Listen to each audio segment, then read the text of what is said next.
Tá legal. Antes de começar esse vídeo aqui, eu vou explicar como que isso daqui vai funcionar então, pra não ter nenhuma dúvida, beleza? Oi, eu sou o Link e eu tenho um canal de teorias, jovens. E sejam muito bem-vindos, porque hoje nós vamos fazer um resumo, contando a história completa, explicada, mais algumas pequenas teorias que foram desenvolvidas ao longo dos meses, do capítulo 1 e do capítulo 2 de Pop Playtime. Nós sabemos aí que Pop tem feito bastante sucesso justamente porque está previsto que nos primeiros meses de 2024, pelo menos acreditamos aí que provavelmente em janeiro, fevereiro, por aí, o capítulo 3 de Pop Playtime vai finalmente ser lançado. Então esse vídeo aqui foi feito para poder relembrar alguns detalhes da história e principalmente para você que não se lembra de muitas coisas do capítulo 1 e do capítulo 2, ou então para quem não conhece Pop Playtime ainda. Tendo dito isso, não esquece de pegar um lanche, prestar bastante atenção aí no vídeo e é claro, não esquece também de se inscrever no canal, deixar um like, um comentário se possível, porque isso me ajuda bastante a continuar produzindo aqui e tal. Sério mesmo, esses vídeos de resumo dão um baita trabalho para poder fazer. Tendo dito isso, jovens, bom, senta aí e vem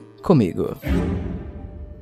O capítulo 1 do game foi lançado no dia 12 de outubro de 2021. Pois é, quase 3 anos atrás, bastante tempo, não é? Um ex-funcionário da Playtime. Você finalmente retorna à fábrica, anos depois que todo mundo desapareceu. Nós começávamos o jogo com uma imagem que supostamente era algo que nosso protagonista teria recebido. Nós não temos um protagonista identificável aqui, sabe? Um cara com um nome e um rosto para que a gente possa se associar. Sabemos apenas que o nosso protagonista foi um ex-funcionário de uma fábrica chamada de Playtime. Nós recebemos ao que parece um envelope, que dentro dele tinha uma fita VHS antiga e uma carta. Na carta, diz: todos pensam que os funcionários desapareceram 10 anos atrás, mas nós ainda estamos aqui, encontre a flor. Enquanto que a fita VHS seria um comercial dessa mesma empresa, da Playtime Company. Esse comercial aí que vocês viram ao fundo foi um comercial do Elliot Ludwig, o fundador e dono da empresa Playtime Company. Esse comercial foi o que trouxe um dos primeiros brinquedos revolucionários da empresa, a boneca Pop. Essa aqui teria um sistema integrado para realmente conversar de verdade, sabe? Interagir, responder perguntas das crianças, manter um diálogo meio que quase igualzinho a um ser humano. A boneca Pop foi lançada em 1950 e foi um sucesso com as crianças, fazendo com que a Playtime Company ficasse muito famosa e lançasse dezenas de linhas de brinquedos populares, porém, de repente, essa fábrica simplesmente foi fechada. Os funcionários desapareceram e, por alguma razão, nosso protagonista sobreviveu. Então, obviamente, nós já começamos todo o game com algumas dúvidas já colocadas, como a empresa fechou, o que aconteceu com os funcionários e por que o nosso protagonista ainda estaria bem. Nós entramos na fábrica que está completamente abandonada agora em busca de respostas. Dentro da fábrica, nós encontramos um Grab Pack, que é basicamente um sistema que foi criado para os funcionários de dentro da fábrica, um sistema realmente bem interessante com umas mãozinhas que conseguem agarrar coisas, abrir portas, etc. Resolvemos diversos puzzles dentro do primeiro capítulo, mas o que realmente é importante é a parte da história. Nós encontramos 6 fitas VHS no meio da fábrica abandonadas, sendo que a primeira delas já é aquela do comercial da boneca Pop que a gente tinha encontrado no começo do capítulo. Quanto às outras 5 fitas VHS, a segunda fita VHS que nós encontramos, ela está logo na porta do local. Ela seria uma fita que foi gravada por um funcionário da empresa chamado de Leif Pierre. Ele não é exatamente o fundador da empresa como era o Elliot Ludwig, no entanto, Leif Pierre seria o atual dono da empresa. Ele que teria avisado pra gente que tem sistemas de segurança por todo lado dentro da empresa, então, se a gente quisesse mesmo invadir o local,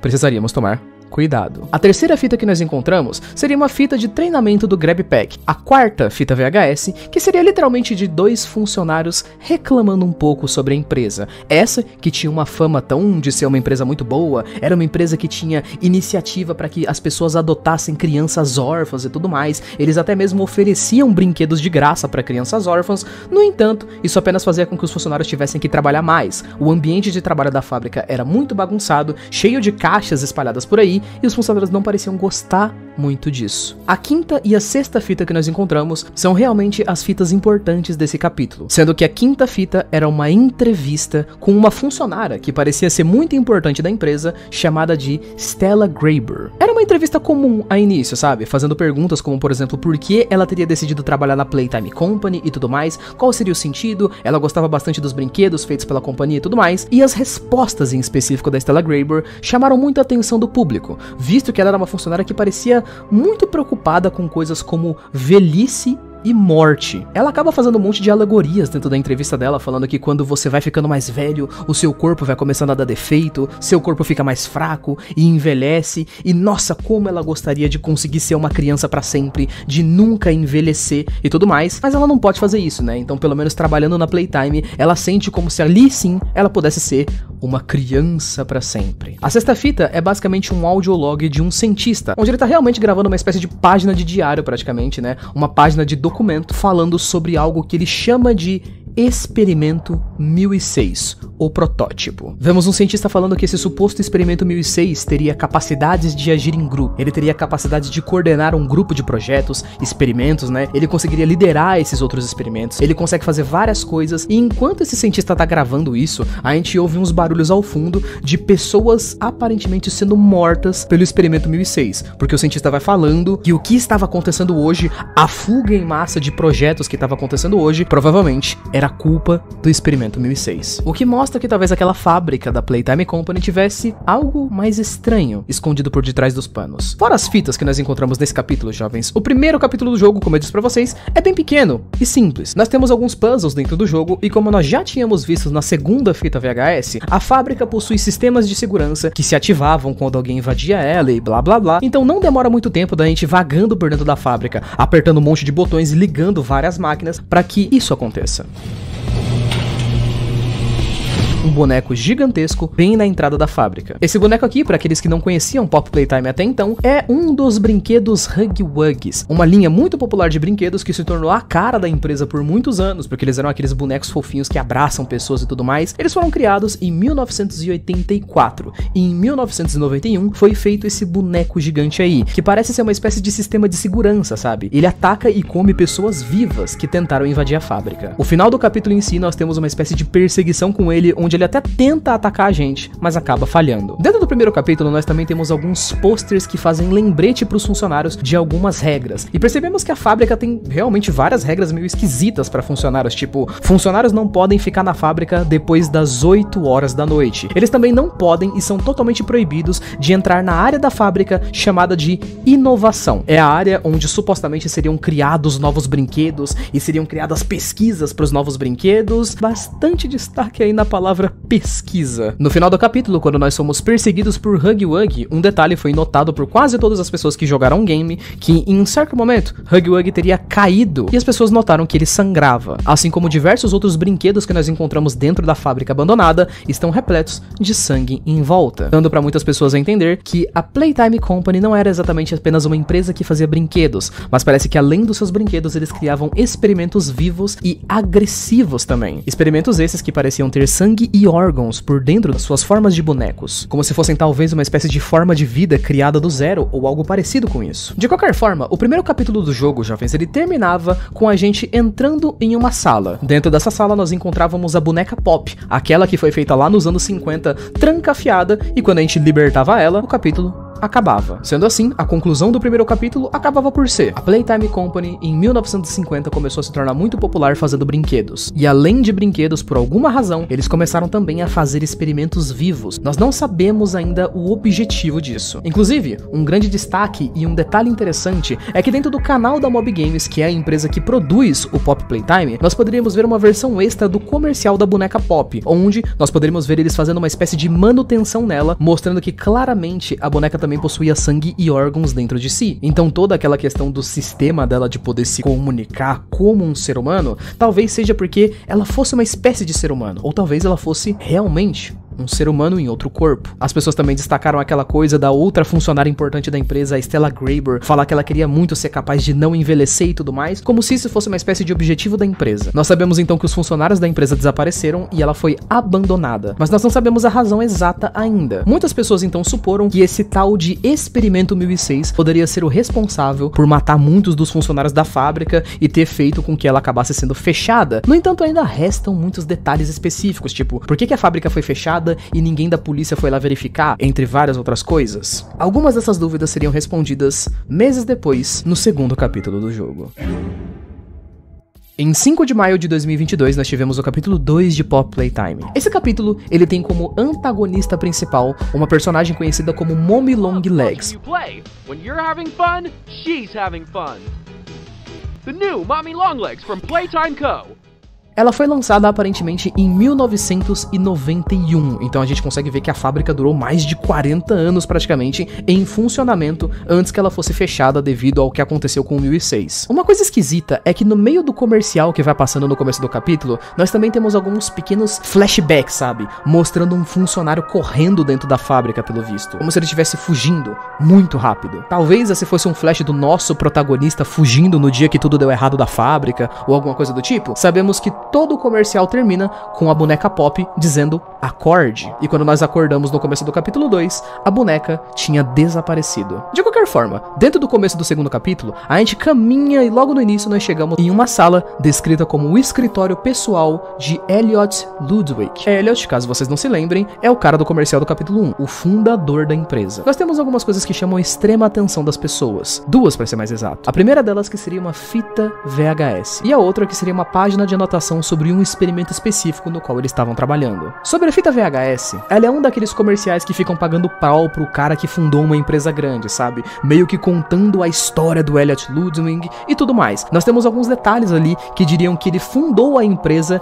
em 1930. Ele era um cara muito dedicado, muito genial, e sempre que o rosto dele aparece, por alguma razão, a partir do capítulo 2, sempre que o rosto do Elliot Ludwig aparece, ele tá censurado de alguma forma. Mesmo nas fotos e documentos oficiais de divulgação do jogo, eles sempre censuram o rosto dele. Prestem um pouco de atenção nesse detalhe, porque parece que vai ser importante para capítulos futuros da história. Elliot Ludwig fundou a empresa então em 1930. Algum tempo depois, ele ficou tão focado no projeto que ele se divorciou da sua esposa. Ela teria abandonado ele porque ele era meio dedicado demais ao trabalho. E em 1960, ele teve uma tragédia familiar quando ele estava meio afastado da empresa. Um membro da família dele teria morrido. Nós não sabemos quem foi, se foi a esposa, se foi uma filha, um filho, um tio, não sabemos. Um pouco depois dessa tragédia familiar, ele voltou a trabalhar na fábrica com novas ideias. Isso é tudo que nós sabemos sobre a grande história de superação de Elliot. É claro, além, do pessoal pagando pau, dizendo que ele era um gênio em tudo que ele fazia e blá blá blá. O papel que nós encontramos, ele era sobre um experimento conhecido como Experimento 814. Esse que seria um dos experimentos que vemos de fato que os caras estavam tentando fazer, trazer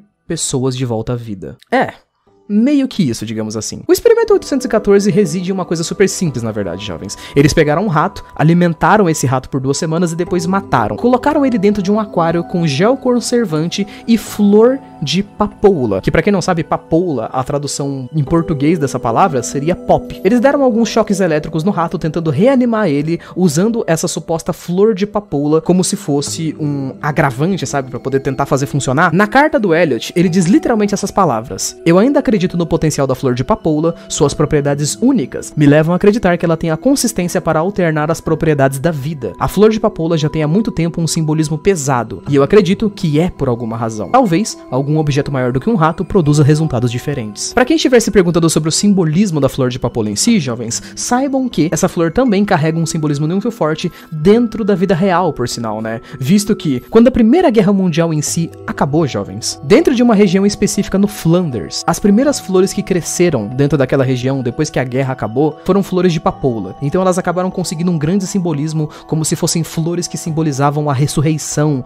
vida e morte, esse tipo de coisa, sabe? Dentro dos capítulos do jogo, parece que isso tem algum significado até um pouco maior, sabe? Dentro do capítulo 2 do jogo em si, jovens, nós temos uma história também que, por sinal, acaba também sendo simples, apesar de ser um pouco maior. A boneca Pop, ela aparece algum tempo depois e gostaria de agradecer ao nosso personagem por ter salvo a vida dela. Então ela tenta levar a gente para uma estação de trem chamada de Game Station. Segundo ela teria o código para poder usar o trem e esse código poderia tirar a gente para fora da fábrica para que a gente pudesse fugir. Nós seguimos ela, mas no meio do capítulo ela seria sequestrada pela Mommy Longlegs, o famoso Experimento 1222. A Mommy Longlegs está bem viva e odeia todos os funcionários da Playtime, inclusive nosso protagonista, né, que é um ex-funcionário. A Mommy Longlegs sequestra a Pop e propõe pra gente uma espécie de mini-jogo que a gente precisa passar para conseguir as 3 partes ali do código pro trem. 3 mini-jogos, basicamente, que nós teríamos que realizar dentro da área da Game Station, que é onde a gente consegue pegar um pouquinho mais da ideia da história, jovens, do que acontecia dentro de certas áreas da fábrica.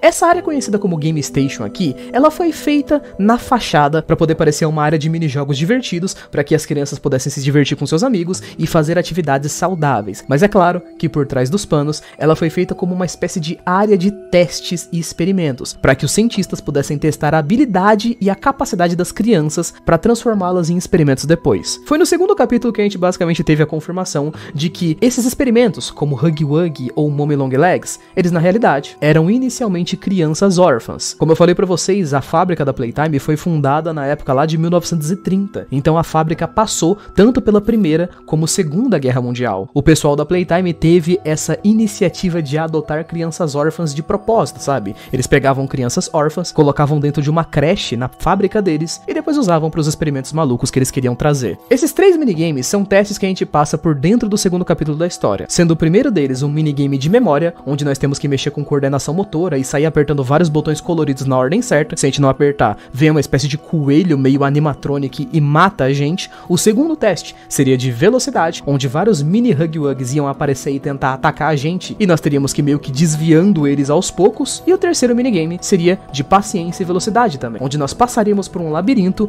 onde um brinquedo com forma de cachorro meio maluco ia seguir a gente também, e também nos atacaria se a gente fosse capturado. Existem alguns detalhes muito interessantes dentro desse segundo capítulo que chamaram a atenção de muitas pessoas, cara. Porque enquanto a gente tá fazendo esses 3 minigames, óbvio que não é só isso que acontece. Tipo, no meio do segundo capítulo, aparece uma versão feminina do Huggy Wuggy e ajuda a gente do nada. Essa versão é conhecida como Kissy Missy. Ela literalmente aparece e abre uma porta com uma alavanca pra gente, nos encara com um rostinho meio fofo e vai embora. Não, ironicamente, quando eu joguei isso aqui, eu achei ela tão fofinha, cara, tão amigável. Enquanto que nós tivemos também vários documentos e anotações dentro desse segundo capítulo, incluindo também várias fitas VHS. Alguns dos documentos e anotações que nós vimos, por exemplo, dentro do capítulo, nos mostravam que os cientistas sempre anotavam os testes dependendo do resultado das crianças, sabe? Eles anotavam o desempenho delas e, dependendo desse desempenho, eles designavam elas para certos brinquedos específicos para tentarem fazer o projeto dar certo. Então, provavelmente, todos aqueles brinquedos mortos que a gente vai encontrando no chão enquanto a gente joga pop, realmente é um monte de criança capotada. E enquanto que em alguns outros documentos nós até mesmo descobrimos a origem do brinquedo da Mommy Long Legs, que inicialmente ela seria uma criança órfã conhecida como Mary Payne, que não gostava muito dos funcionários da empresa, mas sempre agia de forma muito cuidadosa com as outras crianças. Enquanto que com as fitas VHS, a coisa ficava um pouquinho mais problemática. A maioria das fitas VHS que nós temos dentro desse segundo capítulo aqui, são muitas delas fitas de reclamações de funcionários. You see, I was heading home for the day when my A-Pars realized that Porque eu vou querer lembrar pra vocês que a maioria deles não sabiam, por exemplo, que esses brinquedos, essas criaturas gigantes como a Mommy Long Legs ou Huggy Wuggy, nenhum desses funcionários sabiam que eles existiam. Então muitos deles fizeram reclamações dizendo que eles viram uma aranha gigante andando pelos arredores da fábrica. Mas todas essas alegações foram derrubadas pela empresa só dizendo que, isso daí não existe, os funcionários estão ficando meio malucos, estão trabalhando demais e eles têm que tirar uma folga. Nós também possuímos uma outra fita que nos dá um pouco mais de descrição sobre o famoso Experimento 1006, sabe? Dizendo que além dele ser um experimento extremamente inteligente, ele teria a capacidade de abrir a própria cela. Em algum momento ele teria conseguido desligar as câmeras da cela dele com um raio laser que ele fez usando um negócio que caiu dentro da cela dele. Aparentemente ele seria um experimento extremamente inteligente. E nós conseguimos realmente ver isso depois do final do capítulo em si, porque dentro do final do capítulo a gente tá fugindo da Mommy Long Legs, acabamos conseguindo matar ela dentro de um triturador, mas o Experimento 1006 aparece. Ele pega os restos da Mommy Long Legs e leva eles pra algum lugar. Aparentemente, como ele é muito bom em montar coisas, muitas pessoas supõem que ele estaria pegando um monte desses brinquedos que morreram e estaria juntando eles no seu próprio corpo pra poder no final virar uma espécie de super brinquedo ou alguma coisa parecida. De certa forma, nós terminamos o segundo capítulo dentro do trem quando ele acaba batendo e nós acabamos chegando na área conhecida como a creche, onde as crianças da Playtime eram mantidas quando elas ainda estavam ali vivas. E ficamos então na expectativa, jovens, do terceiro capítulo do jogo. Como conclusão, o segundo capítulo com certeza nos deu umas conclusões um pouco mais corretas do que estava acontecendo. Nós vimos que o Elliot Ludwig em si, o fundador da empresa, ele parecia muito obcecado com toda essa questão de morte que rolou por dentro da família dele. Nós não sabemos se isso foi porque um parente dele acabou morrendo lá na década de 60, seja esse parente talvez uma filha ou alguma pessoa do tipo. Nós também não sabemos se isso não poderia ser por alguma espécie de doença que ele poderia estar passando, visto que sempre que nós vemos o rosto dele, seja em jornais, revistas ou documentos oficiais, o rosto dele parece sempre estar censurado. Muitas pessoas especularam que ele poderia estar doente e por causa disso, tudo aconteceu. Por um certo período na fábrica, então, durante a Primeira e a Segunda Guerra Mundial, milhares de pessoas morreram, o Elliot foi lá e pegou um monte de órfãos e botou pra dentro da fábrica dele. Tentou fazer vários experimentos, mas aparentemente o experimento 1006, que funcionou e foi muito inteligente, teria dado um fim à fábrica. Porém, nós ainda não sabemos a resposta de várias das coisas que nós gostaríamos de saber, como quem seria o protagonista da história, por que a fábrica não foi investigada e se algumas das pessoas importantes como Leif Pierre ou Elliot Ludwig ainda estariam vivos até os dias de hoje. Claro que vale dizer pra vocês, jovens, que durante todo esse período aí do jogo, sabe, várias coisas que aconteceram, nós tivemos alguns trailers, alguns teasers, tivemos algumas imagens e até mesmo tivemos toda uma sessão de enigmas que aconteceram em 2023 agora, onde dentro de um site eles postaram meio que o computador do Leif Pierre, sabe? Lá tinha vários documentos sobre a Mary Payne, né, a humana que virou a Mommy Longlegs. Então eu sei que como isso daqui foi um resumo, muitas coisas acabaram ficando de fora, mas vale pra vocês o destaque, pra você que gostou da história e quer conhecer um pouquinho mais, saiba que eu já fiz tipo umas 20 e poucas teorias dessa história, então todas elas têm uma edição excepcional. Não esquece de passar lá depois. Muito obrigado, jovens, por terem assistido até aqui. Beijo, abraço, valeu, falei, até mais. Fui!